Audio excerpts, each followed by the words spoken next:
Skilled agronomists, farmers, and gardeners know that there is a correct time and setting for adding specific nutrients to bring plant and soil health back into balance.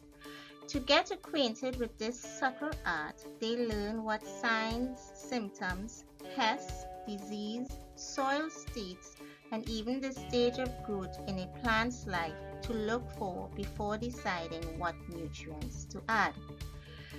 Choosing between adding the right nutrient and simply dumping on a lot of everything is like the difference between night and day. Make sure to take note of the important insights and tips ahead before selecting what plant nutrients you need. So, the big question for our agronomist, Mr. Joseph Seals, is what do plants need? To be able to grow, develop, and produce at their best, plants must have specific elements or compounds called plant essential nutrients. A plant that lacks an essential nutrient cannot complete its life cycle.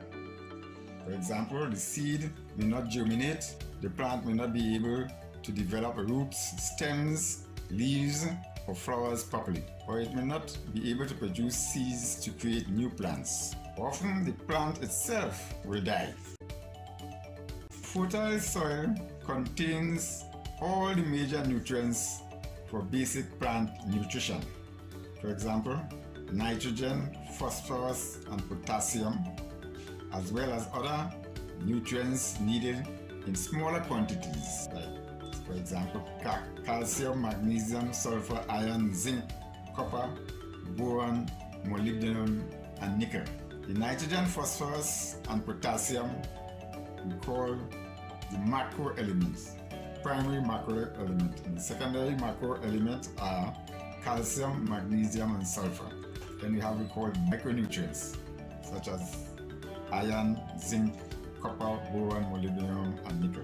Usually, a fertile soil also have some organic matter that improves soil structure, soil moisture retention, and nutrient retention, and a pH between 6 and 7. Unfortunately, many soils do not have adequate levels of all the necessary plant nutrients, or conditions in the soil are unfavorable for plant uptake of certain nutrients.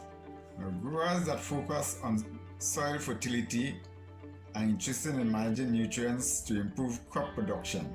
They focus on using commercial fertilizers, manures, waste product, and compost to add nutrients and organic matter to the soil.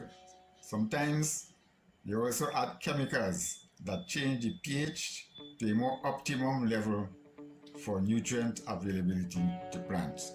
Growers must also be careful to ensure that practices are environmentally suitable. Even for the plants, you need to have one of the most important factors is good drainage, because you don't want to have waterlogged soil and so on.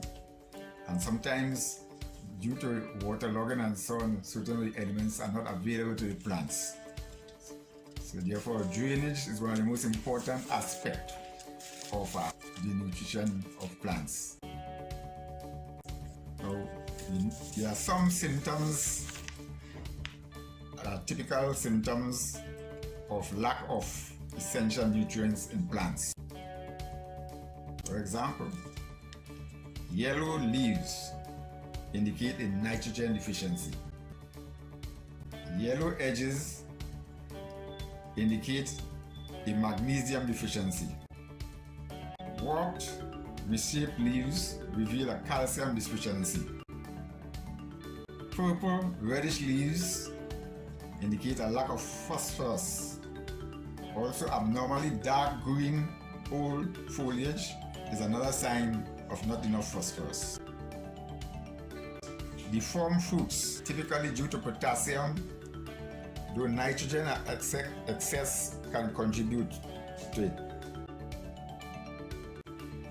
Blossom end rots into in tomato is a white pest caused in the lack of calcium. No flowering, dropped flowers can point to a lack of phosphorus also. Light green foliage rather than dark green is an anemic appearance will be nitrogen deficiency. Burnt leaf tips appearance points to depletion of phosphorus. Besides studying abnormal appearances, you can learn whether to give specific nutrients to your plant depending on what stage of growth it is in. In the young growth stage, what you call the germination phase, nitrogen is especially helpful to give.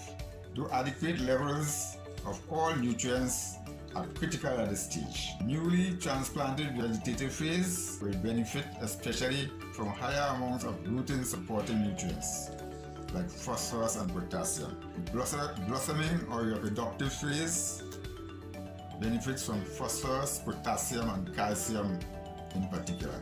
In the fruiting stage, it is important to include decent amount of phosphorus and potassium while not overdoing it with nitrogen. I hope that this video prepares you with the best starting knowledge. We'll explore what exact amendments is best in any given situation and even comparisons between the benefits of organic versus inorganic fertilizers. Therefore, let the learning and growing continue. Thank you.